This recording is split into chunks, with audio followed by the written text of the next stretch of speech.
Have you ever wondered how a simple act of fishing can ignite a global conflict?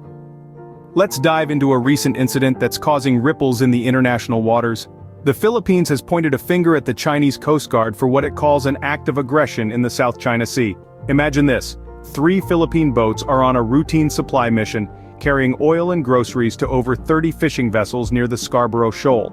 Suddenly, they are obstructed by the Chinese Coast Guard, who allegedly use water cannons, targeting the vessels directly and deliberately. The Philippine Task Force for the South China Sea, a government body, has raised its voice against this incident, calling out China's aggressive activities.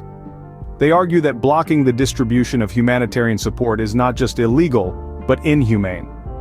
This incident, though seemingly minor, has the potential to escalate tensions in an already volatile region. To fully comprehend the significance of this incident, we need to journey back and understand the history of the South China Sea conflict. The South China Sea, a strategic waterway with rich resources, has been a hotbed of contention for centuries. At the heart of the conflict lies China's sweeping claim of sovereignty over these waters, a claim that is hotly contested by several other countries, including the Philippines, Vietnam, and Malaysia.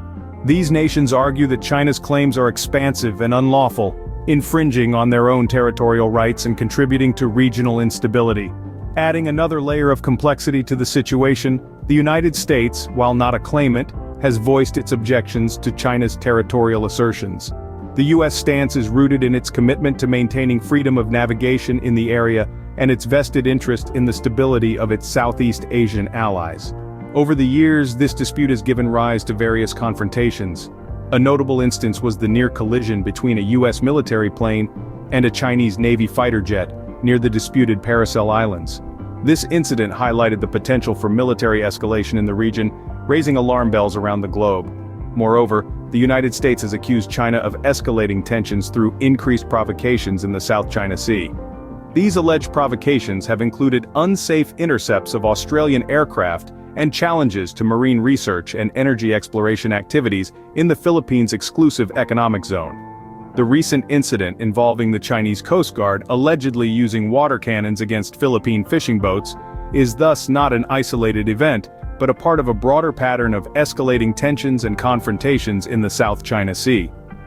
This historical context paints a picture of the complex and tense situation surrounding the South China Sea.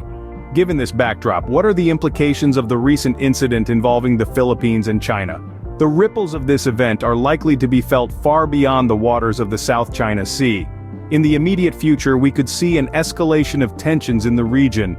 The Philippines, already embroiled in a territorial dispute with China, may find itself pushed into a corner, its sovereign rights under threat. This incident also shines a spotlight on China's actions, inviting increased international scrutiny. China's assertiveness in the South China Sea has long been a concern for many, and this event may serve to intensify those worries. It's a reminder that the balance of power in this region is delicate, and any disruption can have far-reaching consequences. Furthermore, this episode could influence the relationships between China, the Philippines, and other countries involved in the South China Sea conflict. The current alliances could be strained or even reshaped as nations reassess their positions and strategies in response to China's actions.